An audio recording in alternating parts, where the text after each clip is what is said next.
Lagi, ayahnya Presiden ke-7 Republik Indonesia, Joko Widodo, turut mempertanyakan gugatan ijazah yang menyasar keluarganya. Benarkah ada yang membackingi? Kita akan ulas bersama dengan penggugat ijazah Gibran Rakabuming yang sudah hadir ke studio Orange Kompas TV. Sudah ada Pak Subhan Palal. Assalamualaikum, selamat pagi Pak Subhan. Waalaikumsalam warahmatullahi wabarakatuh. Selamat pagi. Selamat pagi. Kemudian melalui sambungan daring juga sudah hadir Wakil Ketua Umum Barisan Relawan Jalan Perubahan, Pak David Pajung. Kemudian juga ada pakar hukum dari Universitas Jenderal Sudirman Purwokerto, Prof. Hipnu Nugroho. Selamat pagi Bapak-Bapak. Selamat pagi Mbak Didi, selamat pagi Mas David, Pak Subhan. Selamat pagi Pak David. Iya, ini kalau kita lihat ya, belum selesai soal kisruh dan juga polemik ijazah sang ayah Presiden ke-7 Republik Indonesia Joko Widodo. Kemudian saat ini muncul gugatan juga begitu ya kepada sang anak begitu ya, Wakil Presiden Republik Indonesia Mas Gibran Rakabuming. Nah, saya ingin tanya dulu ke Pak Subhan. Mungkin belum banyak juga publik yang belum mengetahui begitu soal apa sih sebenarnya yang digugat dan apa yang menjadi dasar Anda menggugat begitu sampai kemudian kok merasa ada yang nggak beres nih misalkan begitu ya, atau ada yang merasa ragu begitu Pak Subhan. Begini Ibu, selamat pagi rekan-rekan semuanya. Jadi gini, ada keraguan, bukan keraguan sebenarnya, ada fakta. Jadi saya membaca riwayat pendidikan calon presiden dan calon wakil presiden. Semuanya saya baca. Nah, Anda baca di mana? Saya baca di website KPU. Website KPU, oke. Pada tanggal? Udah lama ya, lupa saya. Tapi saya ada dokumennya, ada. Saya unduh itu. Nah, saya lihat di situ ada ketentuan bahwa minimal pendidikan calon itu adalah SMA atau sederajat atau sekolah lain yang sederajat. Oke. Nah, dari penafsiran pasal itu saya cocokkan dengan calon wakil presiden yang kebetulan lagi rame dibicarakan itu. Saya lihat, oh kok nggak cocok menurut saya. Nggak cocoknya di mana? Nggak cocoknya begini, Ibu.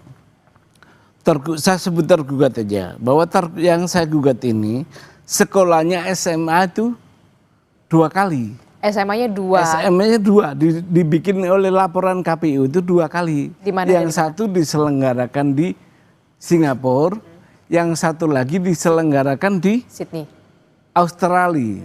Nah, kedua sekolah ini nggak tahu kok disebut SMA oleh pengumuman KPU itu. Oke. Sementara ada kalimat dalam undang-undang itu sekolah lain yang sederajat. Nah, apakah sekolah SMA yang di Singapura dan SMA yang di Australia ini sederajat bukan? Menurut saya itu bukan sederajat.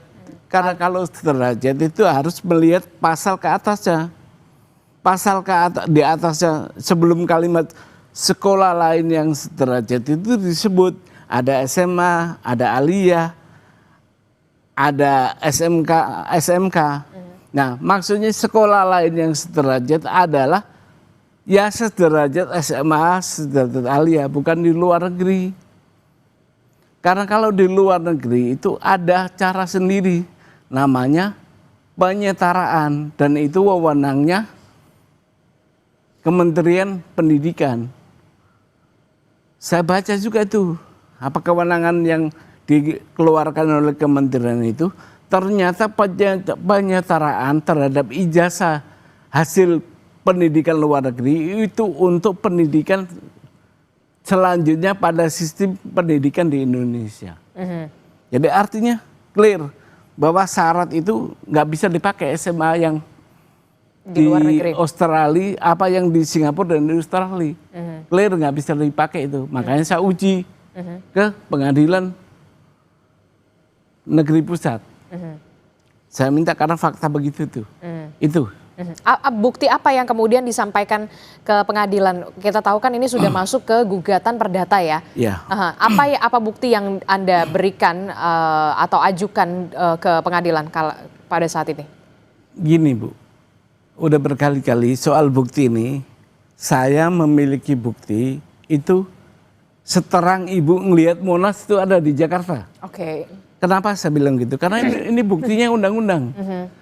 Dan peraturan KPU dan pengumuman riwayat pendidikan yang oleh KPU juga, dan itu hampir semua orang bisa akses itu, semua warga negara bisa mengakses itu.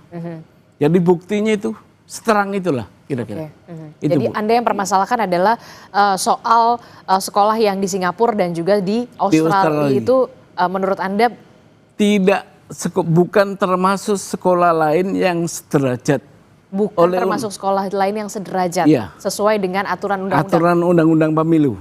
Oke, itu yang kita clearkan dulu ya, kalau dari sisi penggugat begitu ya. Nah, saya ke Prof. Hipnu dulu, karena kan ini masuknya ke permasalahan hukum ya, sebelum saya ke Pak David. Prof. Hipnu, bagaimana melihat penjelasan dari penggugat Pak Suphan ini yang menggugat Wakil Presiden Republik Indonesia, Mas Gibran Rakabuming, soal ijazah ini, ijazah Mas Gibran?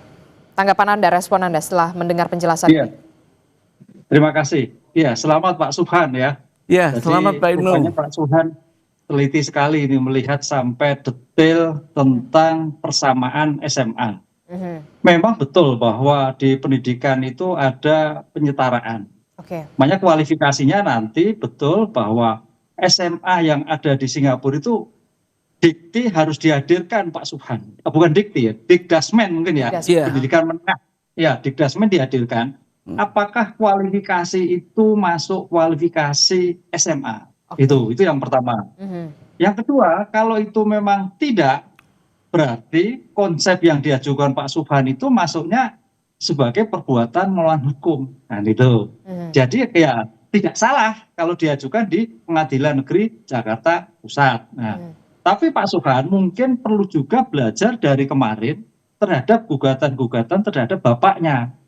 Apakah ini masuk kualifikasi PMH Pengadilan Negeri ataukah tidak? Nah ini yang saya kira juga pasti belajar dari kemarin, jangan sampai usaha Pak Suphan membuktikan. Karena kan dalam hal konsep perdata itu barang siapa yang menuduh harus membuktikan. Lah yang membuktikan itu harus clear nanti gitu loh.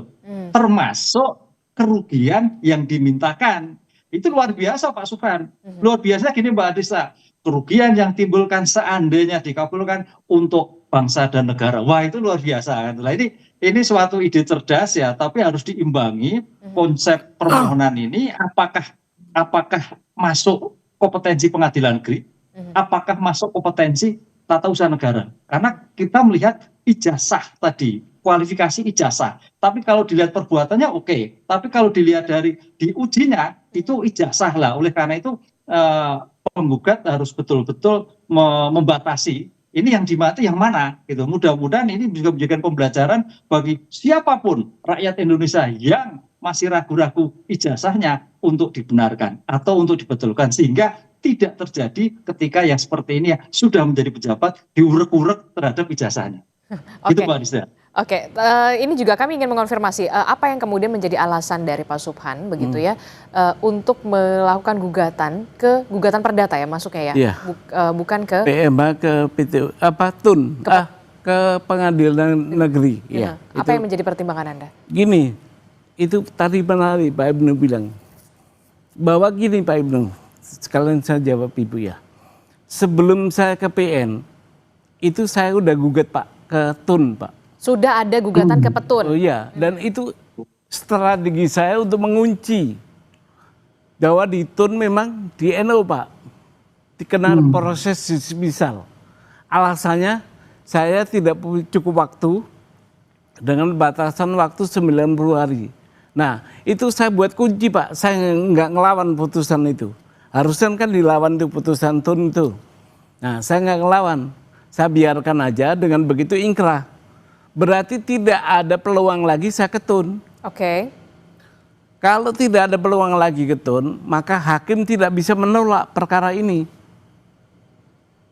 dengan alasan tidak ada hukum acaranya. Maka saya gugat perbuatannya. Perbuatannya KPU dengan tergugat, dengan meloloskan menjadi calon presiden waktu itu, adalah perbuatan, bukan ijazah. Itu Pak Ibnu, Ibu, gitu penjelasan. Oke, termasuk juga ada gugatan ijazah dengan nominal yang 125 triliun rupiah. Apa yang menjadi dasar Pak Gini Subhan? Ibu, itu apa konstruksinya begini. Karena ini kan yang yang menjadi rusak itu kan sistem hukum, negara hukum. Negara hukum yang rusak ini. Maka yang rugi, analoginya adalah seluruh bangsa, rakyat warga negara Indonesia. Oke. Dirugikan tuh dengan adanya serangan terhadap negara hukum itu. Nah, kalau negara hukum pemiliknya siapa? Warga negara. Maka saya minta 125 triliun itu adalah kalau dikabulkan, disetorkan kepada kas negara. Yang nantinya akan tahu dalam bentuk apa, kita menghayal aja nih. APBN kan? Nah itu relasinya. Kalau uang 125 triliun dibagi ke seluruh warga negara Indonesia yang saat ini jumlahnya sekitar 285 juta, maka satu orang kita akan kebagian 450.000. Kecil kan? Kecil itu Bu. Harusnya saya tadinya mau minta UMR lah. Tapi kok gede banget, ya udahlah segitu aja. 45 saya ambil dari 45 itu merdeka kita. Oke, saya ingin tahu juga respon dari Barajp melihat penjelasan yang sudah diutarakan oleh Pak Subhan terkait dengan gugatan yang diajukan oleh Pak Subhan soal ijazah dari Wakil Presiden Republik Indonesia Gibran Rakabuming, setelah kita tahu sebelumnya begitu ya ijazah Pak Jokowi juga belum selesai begitu ya kasusnya. Bagaimana respon Anda, Pak David? Ya, makasih Mbak. Pertama gini, dengan segala hormat ke Pak Subhan ya. Pak Subhan ini kan katanya orang hukum ya, katanya orang hukum. Tetapi memahami hukum ini dengan kacamata kuda ya. Tidak komprehensif. Minta maaf Pak Subhan. Kalau orang-orang seperti Pak Subhan ini semua tampil di publik ini, rusuh republik ini. Saya mau jelaskan pertama gini, izin. Syarat menjadi presiden dan wakil presiden, coba baca di UUD NRI hasil amandemen pasal 6 dan pasal 6A. Itu clear pertama ya. Pasal 6 itu ayat 1 itu warga negara Indonesia asli yang kewarganegaraannya tidak pernah pindah lah, gitu poinnya. Pasal 2 itu turunan-turunan dari itu diatur dengan mekanisme undang-undang. Pasal 6A ya, itu tadi pasal 6. Pasal 6A itu ayat 1, pasangan presiden dan calon presiden itu satu pasang. Ya, nggak bisa dipisah. Yang kedua, mekanismenya diatur dengan undang-undang. Itu dulu poin konstitusi kita. Kemudian turunan undang-undang itu ya, ini saya ajarin nih Pak Subhan supaya jangan salah. Undang-undang turunannya dari UUD 45 itu, pelaksana pemilu itu, Undang-Undang Pemilu nomor 7 tahun 2017. Biar Pak Subhan belajar nih. Tadi sudah disebut di pasal 169, sekian banyak syarat-syarat administrasi itu, salah satu syaratnya di ayat R ya, ayat R kecil itu tadi sudah dijelaskan. Minimal atau pendidikan itu serendah-rendahnya atau minimal SMA atau madrasah atau yang sederajat. Nah, kemudian ini biar clear nih. Lanjut, bukan berhenti di situ aja Pak Subhan ya.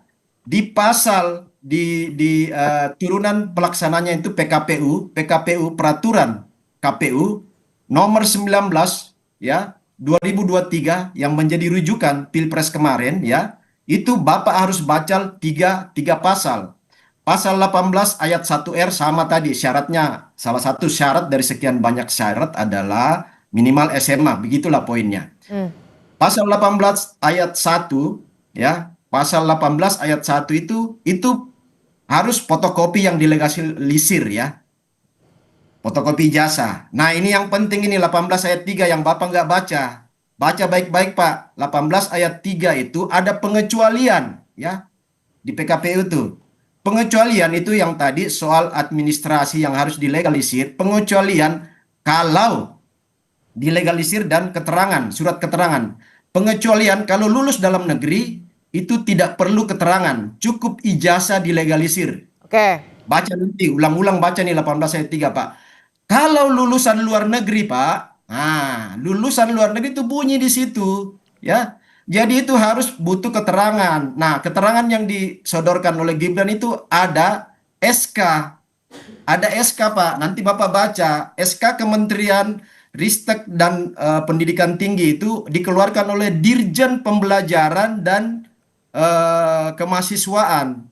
Itu mengkonfirmasi ijazah yang setara itu yang karena dibunyi tadi Undang-Undang Nomor 7 2017 ayat 169 itu yang sederajat. Nah, itu tugasnya Kementerian Dikti mengeluarkan legalitas bahwa itu sederajat. Bahkan sebenarnya jujur aja kalau kualitas jauhlah kualitas mereka itu dari kita di Indonesia ya, dengan segala hormat. Nah, itu yang berikut. Yang kedua, Mbak, saya ingin jelaskan ya. Tadi ini harus diklarifikasi nih. Oke. Makanya Pak Suban baca baik-baik itu semua data KPU. Kalau perlu Bapak minta secara formal, KPU akan memberikan ya dengan catatan seizin yang bersangkutan, seizin Gibran. Nah, SMA Gibran itu di Orchard Park Secondary School ya tahun 2002 Pak. Ya. Itu 2002 lalu kemudian dia automatically dia lanjut. Jadi dia ngambil lanjut di MDIS Management Development Institute Singapura. Ya, tamat 2007. Nah, itu kerjasama dengan Bradford, Inggris. Jadi ijazah Gibran itu kerjasama MDIS Singapura dengan Bradford, Inggris itu gelarnya adalah BSc, Bachelor Science. Karena jurusan yang diambil itu kaitan dengan sains. Saya jelaskan juga nih dikit Pak Suban. Lulusan luar negeri itu yang setara saat itu ada 3 gelarnya Pak Suban ya. 1 BA, Bachelor of Arts. Kalau dia ilmu-ilmu humaniora, sosial ya, dan lain-lain. Dia BSc kalau ilmu-ilmu teknik ya, matematik, sains, teknologi. Nah, ini yang keluar ijazahnya Gibran. Ada lagi 1 gelar Pak, BFA, Bachelor of Fine Arts. Kalau ilmu-ilmunya seperti desain grafis ya, ilmu pertunjukan, film. Nah, itu clear. Kemudian yang Bapak bilang tadi dari Singapura, dari Australia itu UTS. Di UTS ya. Di UTS University Teknologi Sydney. Itu clear. Itu hanya pelengkap. Jadi gini, syarat minimal itu sudah dilampaui Gibran. Jadi nggak perlu persoalkan ijazah SMA karena syarat yang dimajukan Gibran itu ijazah S1 dari Bradford, Pak. Otomatis di dalam memahami hukum itu kalau mau mempersoalkan ijazah di atasnya karena tadi standar minimal dilampaui standar minimal itu oleh Gibran. Jadi gini, kalau Bapak lamar kerja, Bapak ajukan nggak ijazah SD, SMP, SMA? Enggak kan? S1 aja yang diajuin. Seperti itu memahami hukum Pak Suban ya, supaya ini nggak bikin rusuh di Republik ini, baik. Pak. Baik. Tahan dulu di situ Pak David. Bagaimana respon Anda? Apakah memang sudah dibaca secara komprehensif begitu soal aturan-aturan itu, termasuk juga Anda sudah tadi menyebutkan sudah ada SK berarti dari Kementerian Riset dan Kemenristek Dikti. Tadi Anda menyebutkan Dikti. itu ya? Ada SK clear itu di paket pendaftar itu, Mbak. Bagaimana respon Anda? Saya udah baca juga, udah pelajari. Bahkan ada Kepmen tuh. Kepmen kalau nggak salah pasal 16 itu dinyatakan bahwa penyetaraan terhadap ijazah yang didapat dari pendidikan luar negeri itu hanya untuk melanjutkan pada sistem pendidikan di Indonesia yang lebih tinggi. Clear? Nggak bisa dipakai. Untuk apa? Untuk jabatan. Penyetaraan itu sabar tahan dulu di situ. Penyetaraan itu tidak dapat dipergunakan untuk sebagai syarat pencalonan. Itu dibatasi, dan itu yang tanda tangan menteri itu yang sekarang menjadi tersangka itu. Siapa itu? Ada menteri pendidikan Oke. Nah itu. Tapi kemudian tadi sudah dijelaskan sudah ada SK juga dari Dirjen dari Kemenristek Dikti begitu ya tadi Pak David mengatakan. Ada, clear Pak, clear Mbak. Masuk ke KPU itu. Nah, bagaimana kemudian Anda melihat ini? Tapi gini, saya tidak melihat itu sebagai suatu pembenaran. Untuk apa? Karena Kemennya bilang begitu. Mau ada banyak. Dan undang-undangnya bunyinya sekolah lain yang sederajat. Apakah sekolahnya Gibran yang di Singapura dan Australia itu masuk kategori sekolah lain yang sederajat? Kan nggak masuk. Nggak masuknya di mana? Dengan membaca Kemen tadi. Oke, baik. Ini kita permasalahan ini kan juga kita juga berharapnya juga ada dari perwakilan dari kementerian begitu ya untuk bisa menjelaskan ini juga secara clear begitu ya, termasuk juga KPU gitu ya, kalau misalkan ini kalau memang mau didalami lagi. Tapi kemudian begini, saya mau ke Prof. Hipnu dulu. Prof. Hipnu, dari Anda, dari pandangan hukum Anda, bagaimana dengan penjelasan dari Pak David yang sudah dijelaskan begitu dengan juga yang sudah dijelaskan oleh Pak Subhan begitu, langkah hukum yang nantinya akan mekanismenya akan seperti apa? Ini kan gugatan secara perdata.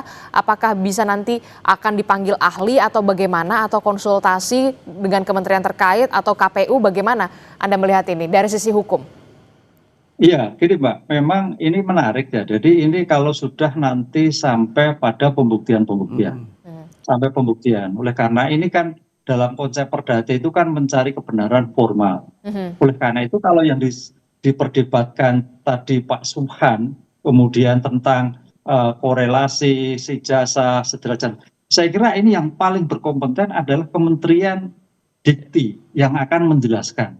Memang dulu pernah di web atau di mana ibu sebelaran medsos itu sudah ada kesetaraan yang sarjana muda itu Mas David itu sudah ada lah. Lah itulah yang saya kira nanti karena kebenaran formal itu wajib dihadirkan. Apakah ini salah, apakah ini keliru, apakah iya. Dengan demikian nanti dalam hal pembuktian ini menjadi clear karena ini pembuktian formal. Oleh karena itu yang pertanyaan begini Mbak, ini pertanyaan yang Pak Subhan betul ada juga menarik, apakah SMA bisa lanjut ke perguruan tinggi? Ini perdebatannya itu kata nggak salah kalau saya dengar loh. Tapi Mas David betul bahwa ijazah ya terakhir, kalau terakhir clear. Saya kira itu pernah membaca, pernah melihat lah dalam suatu medsos, oh ini ijazah seperti ini. Nah sekarang pertanyaannya kan gitu kan Pak Subhan, saya melihatnya keterangan sebagai bentuk apa itu kaitannya dengan kondisi yang derajat.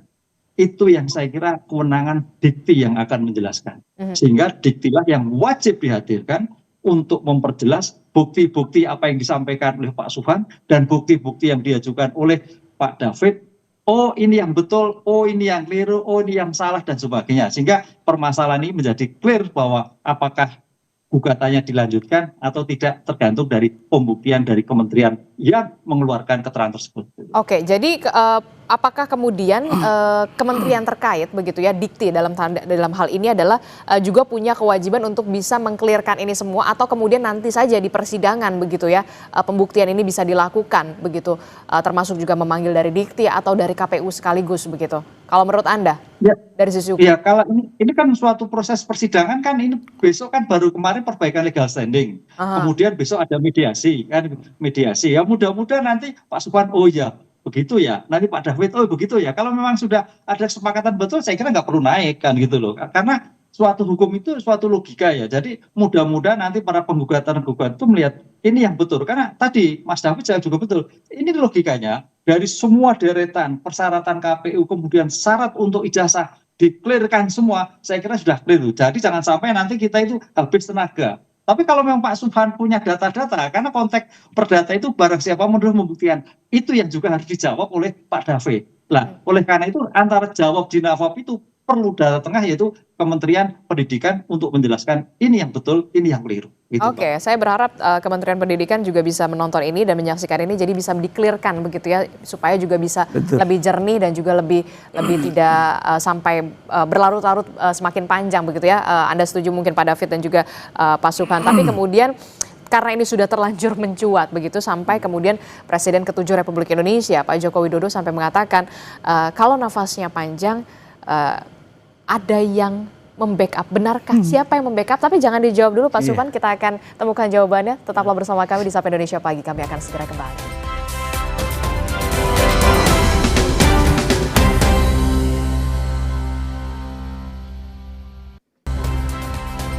Terima kasih Anda masih bersama kami dalam Sapa Indonesia Pagi. Saudara, sebelum kembali melanjutkan perbincangan kita membahas soal bagaimana gugatan yang diajukan oleh salah satu warga negara Indonesia terhadap ijazah dari Wakil Presiden Republik Indonesia Gibran Rakabuming, saya akan ke informasi selanjutnya dulu. Saudara, ini KPU resmi membatalkan keputusan nomor 731 tahun 2025 tentang penetapan dokumen persyaratan pasangan calon presiden dan wakil presiden sebagai informasi publik yang dikecualikan.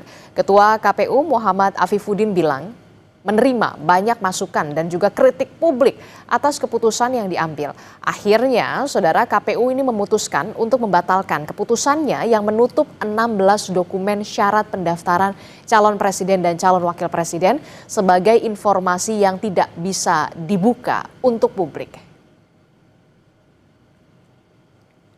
KPU dalam dinamika beberapa hari terakhir berkaitan dengan keputusan ini 731 mengapresiasi partisipasi publik, masukan kritik publik.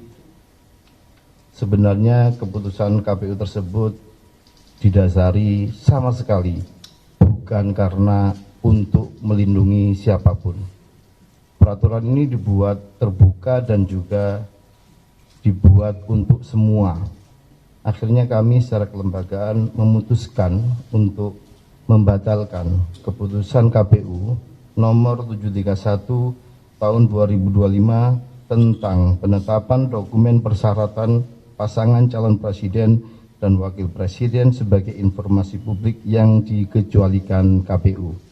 Selanjutnya, memperlakukan informasi dan data tersebut kita memedomani aturan-aturan yang sudah ada.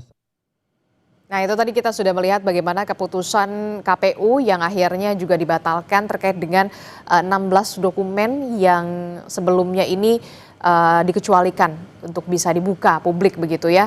Aturan ini sudah dibatalkan. Anda mengapresiasi dengan apa yang dilakukan oleh KPU ini? Salah satunya adalah soal ijazah juga. Karena kan ada ijazah, ada LHKPN begitu ya. Yang menurut saya kalau menjadi pejabat publik ya memang dibuka saja begitu kan? Ya, saya mengapresiasi. Tetapi sebenarnya dia pejabat negara, nggak cukup menarik. Itu ada kesalahan tadinya, makanya ditarik. Saya berharap sih gentle, mundur itu. Oke. Itu, iya. Masa pejabat sekelas yang kita pilih pakai uang negara bisa keliru begitu. Nggak hanya mencabut itu, produk yang dia keluarkan, terus dia menganulir sendiri, itu berarti ada kesalahan, dia mundur. Oke, tapi kalau dari sisi hukum, Prof. Hipnu, apa yang bisa Anda bagikan kepada kita perspektifnya dari soal tadi kita sudah melihat keputusan KPU itu kemudian setelah ramai, berpolemik dan akhirnya dibatalkan? Iya, artinya pertanyaannya begini Mbak Adisya, memang kenapa sih ditutup-tutupi tadi itu kan? Kenapa? Karena ini kan suatu pejabat negara ya, pejabat negara itu harus betul-betul clean, betul-betul bersih dari semua akibat perilaku yang dilakukan. Oleh karena itu dalam seperti ini dukungan masyarakat untuk membuka itu betul. Karena apa? Di Undang-Undang Keterbukaan Publik itu bahwa tidak ada yang ditutupi kecuali rahasia militer kan gitu loh. Nah, termasuk ijazah juga terbuka kan gitu loh. Lah, tapi tidak dengan identitas, misalkan NIK, kemudian rekam medis itu kan bersifat pribadi. Dalam hal tertentu betul ya, rahasia militer, NIK yang bersifat pribadi. Itu harus memang harus dikecualikan. Nah, ini kan tidak, ini kan suatu persyaratan untuk menjadi pejabat publik. Salah satunya adalah ijazah. Ya, namanya pejabat publik. Berarti syarat-syarat pribadi ya harus dilakukan secara publik. Kan itu Mbak Adista logikanya. Oleh karena itu nggak ada yang ditutup-tutupi, kecuali tadi identitas pribadi tadi, dan KTP misalkan NIK gitu. Itu nggak bisa. Oleh karena itu saya kira ini bukan terobosan ya, suatu mengingatkan kembali ternyata KPU sekarang oh ya betul ya, namanya pejabat publik. Berarti informasinya juga informasi publik harus tahu kan gitu Mbak. Oleh karena ini suatu yang ya nggak terlambat lah, suatu langkah maju. Dengan demikian saya kira Pak Subhan ini suatu angin segar bisa mengorek kembali Pak Subhan data-data yang ada, mungkin yang keliru dan sebagainya. Ini yang kekhawatiran kan seperti itu. Saya melihatnya memang ada sesuatu yang disembunyikan oleh pejabat dulu. Kenapa sampai ditutupi? Jangan-jangan menjadi chaos. Karena mungkin ada yang keliru, ada yang salah. Namanya tertib administrasi memang tidak gampang loh Mbak Adisti. Betul. Suatu sulit loh. Betul. Kita di perguruan tinggi itu namanya kenaikan pangkat tuh kalau salah aja dikembalikan, apalagi pejabat negara. Keliru aja dikembalikan pejabat negara. Oleh karena itu ini suatu langkah ke depan siapapun yang akan menjabat negara, track record administrasi, track record perbuatan menjadi suatu penting jika ke depan menjadi pejabat publik. Jadi jangan sampai seperti ini. Akhirnya kan mundur terus gitu loh. Ini akan suatu yang tidak menjadikan suatu nilai tersendiri. Oke, termasuk juga biar tidak berpolemik terus-menerus dan tidak berkepanjangan. Betul, gitu ya. Nah, bagaimana dengan Pak David, Gibran Rekabuming Raka ini memang sudah menunjuk kuasa hukum, tapi juga siap untuk melakukan pembuktian. Itu artinya seperti itu ya, karena memang pejabat publik. Ya, jadi gini kan tadi seperti kata Prof. Ibnu tadi ya, siapa yang menuduh ya dia harus membuktikan, itu prinsip hukum ya. Nah, sekarang gini, gugatan Pak Subhan dan kawan-kawan ini kan sudah pernah masuk ke TUN ya, Pak Subhan sendiri sudah konfirmasi. Di TUN itu ditolak itu karena dismisal. Nah, pengertian dismisal itu kalau baca di Undang-Undang TUN, Undang-Undang 5 tahun 86 itu clear. Kenapa dismisal? Salah satunya itu misalnya tidak layak karena tidak memenuhi persyaratan dokumen, bukti, administrasi, nggak layak. Kemudian daluarsa itu tadi Pak Subhan juga merekayasa itu. Kalau di pasal di pasal 62 Pak, bukan di pasal 62 itu. Rekayasanya di mana maksud Anda?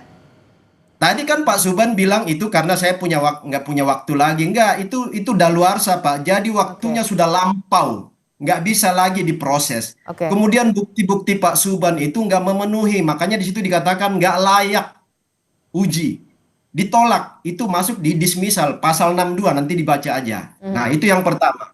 Jadi kemudian yang kedua, Pak Subhan ini legal standingnya apa? Itu pertanyaan dasar saya, karena yang diberikan prerogatif oleh undang-undang, diberi kuasa undang-undang untuk menginterpretasi dan menerjemahkan teknis administrasi pemenuhan aturan-aturan di dalam kepemiluan itu adalah KPU. Nah, ketika Gibran maju di Solo dulu calon wali kota, KPUD sudah melakukan itu, verifikasi administrasi dan verifikasi faktual. Di KPU pusat maju sebagai cawapres juga KPU sudah melakukan itu. Jadi ada verifikasi administrasi, ada verifikasi faktual lapangan.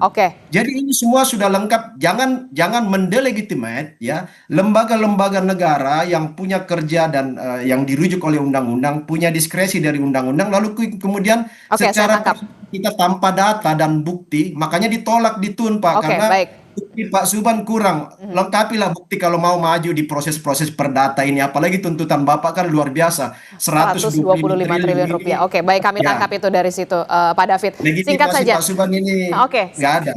Singkat saja Pak Subhan, respon Anda begitu ya, ini kan sudah verifikasi di Solo, kemudian Mas Gibran sudah di Solo, kemudian verifikasi juga KPU pusat begitu, bagaimana? Singkat saja. Begini Ibu, dalam hukum perdata, gugatan PMH itu ada potensi Pak David tadi itu, saya undang sebagai interven supaya perdebatan ada di pengadilan.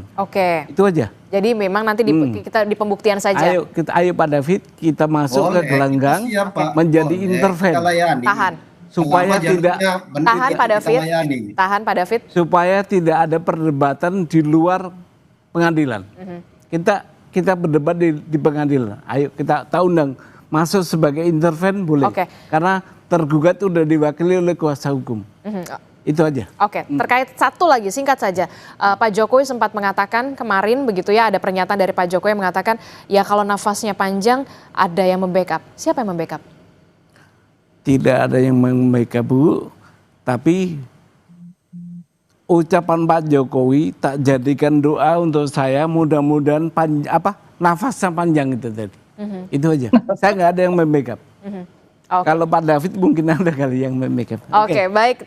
Terima kasih. Nanti kita akan lihat bagaimana ini bergulir begitu ya. Terima kasih Pak Subhan telah bergabung bersama kami. Kemudian Pak David juga terima kasih dari Bara JP. Prof. Ibnu terima kasih atas perspektifnya. Sehat selalu.